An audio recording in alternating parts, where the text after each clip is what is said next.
سعید بن مسیب کہتا ہے کہ کربلا کے واقعے کے بعد میں چوتھے امام کی خدمت میں گیا اور جانے کے بعد کہا مولا حج کا زمانہ قریب آ گیا ہے، میں چاہتا ہوں حج کے لیے تشریف لے جاؤں، اگر آپ اجازت دیں۔ تو امام نے فرمایا جاؤ، جو تم پر وظیفہ ہے اسے انجام دو۔ وہ کہتا ہے میں حج کے لیے مکہ مکرمہ آیا، اور آنے کے بعد جب ہم طواف کر رہے تھے تو طواف کے دوران ایک فرد خانہ کعبہ کو لپیٹے ہوئے اپنے آپ کو دعا کر رہا ہے، اور جس کے ہاتھ کٹے ہوئے ہیں، اس کے ہاتھ کٹے ہوئے تھے اور چہرہ سیاہ چہرہ ہو چکا تھا، اور یہ کہہ رہا تھا کہ پروردگار میرے گناہوں کو بخش دے، اور میں جانتا ہوں کہ ساری کائنات بھی اگر میری شفاعت کرے تو تو مجھے نہیں بخشے گا۔ جب یہ چیخ کے دعا کر رہا تھا سارے لوگ متوجہ ہو گئے اس کی جانب اور کہنے لگے تو یہ کیا کہہ رہا ہے، یہ پروردگار کی بارگاہ میں تو یہ کیسے الفاظ استعمال کر رہا ہے؟ اس نے کہا اگر تم بھی میرے گناہ کو سنو گے تو ہرگز تم بھی یہی کہو گے کہ کوئی میرے گناہ کو معاف نہیں کر سکتا۔ لوگوں نے پوچھا بتا تو نے کیا کیا ہے، تو کون ہے؟ کہا میں سید الشہداء کا ساربان تھا، میں امام حسین علیہ السلام کی اونٹ کی مہار پکڑا کرتا تھا، میں وہ ساربان تھا۔ جب امام مدینے سے نکلے مکے گئے اور مکے سے کربلا آئے، میں ہمیشہ امام کا ساربان تھا، امام کے اونٹ کی مہار کو پکڑتا تھا۔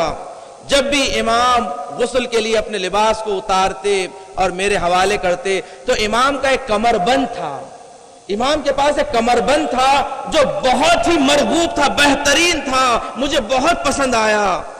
ہمیشہ جب بھی میں دیکھتا میری آنکھوں کو لبھاتا۔ ایک مرتبہ جب کربلا میں امام حسین کو شہید کر دیا گیا تو میں رات کی تاریکی میں آیا ڈھونڈتے ہوئے کہ شاید مجھے کچھ وہ کمر بند مل جائے۔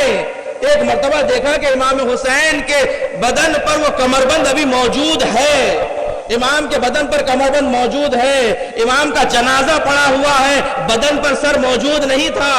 میں قریب آیا، قریب آنے کے بعد امام کے کمر بند کو کھولنے کی کوشش کرا۔ ایک مرتبہ امام کے دائنا ہاتھ آ کر کمر بند پکڑ لیتا ہے، امام اپنے ہاتھ سے کمر بند کو پکڑ لیتے ہیں، تو میں نے بہت کوشش کی کہ امام کے ہاتھ کو کمر بند سے چھڑاؤں، مگر امام کا ہاتھ کمر بند سے چھٹ نہیں پا رہا تھا۔ ایک مرتبہ میں نے خنجر کو نکالا، خنجر کو نکالنے کے بعد امام کے دائنے ہاتھ کو میں نے کاٹ دیا، اور کاٹنے کے بعد جب کمر بند کھولنے لگا امام کا بایاں ہاتھ آ کر کمر بند پر پکڑ لیا۔ میں نے خنجر کو نکالا، میں نے بایاں ہاتھ بھی امام کا کاٹ دیا۔ جیسے ہی امام کا بایاں ہاتھ میں نے کاٹا دیکھا آسمان سے ایک اماری اتر رہی ہے، ایک آسمان سے نورانی اماری آئی، اس سے پنجتن پاک آ رہے ہیں، رسول خدا آ رہے ہیں، امیر المومنین آ رہے ہیں، حسن مجتبیٰ ہے، ایک پردہ پوش بی بی ہے جو اپنے سر پر خاک ڈال رہی ہے۔ خاک ڈالتے ہوئے قریب آنے لگی، میں پیچھے ہٹ گیا، پیچھے ہٹ کر چھپ گیا۔ ایک مرتبہ یہ قریب آئے، قریب آ کر رونے لگے، خاک کربلا کو اپنے سر پر ڈال رہے تھے۔ ایک مرتبہ شہزادی نے پوچھا اے میرے لال کس نے تیرے سر کو ذبح کیا ہے؟ اے میرے لال کس نے تیرے رگوں کو کاٹا ہے؟ اے میرے لال کس نے تیرے سینے پہ نیزہ مارا؟ اے میرے لال کس نے تیرے پہلو پہ نیزہ مارا؟ ایک مرتبہ شہزادی نے امام حسین کے کٹے ہوئے ہاتھوں کو اٹھایا، اٹھا کر کہا اے میرے لال کس نے تیرے ہاتھوں کو کاٹا؟ ایک مرتبہ امام حسین گفتگو کرنے لگے، کہا اماں یہ شخص جو چھپا ہوا ہے اس نے میرے ہاتھوں کو کاٹا ہے۔ اے اماں اگر یہ مجھ سے میرا کمر بند مانگ لیتا میں اسے عطا کر دیتا، مگر اس نے میرے ہاتھوں کو کاٹ دیا۔ ارے شہزادی نے کہا کہ ارے تیرے ہاتھ کٹ جائے، ارے خدا تجھ پر لعنت کرے کہ تو نے میرے حسین کے ہاتھوں کو کاٹا۔ عزیزان گرامی ایک مرتبہ سارا مجمع جو طواف کر رہا تھا اس پر لعنتیں کرنے لگے کہ خدا کی تجھ پر لعنت ہو، ارے تو نے نواسے رسول کے ہاتھوں کو کاٹا، ارے نواسے رسول کے تو نے ہاتھوں کو کاٹ دیا۔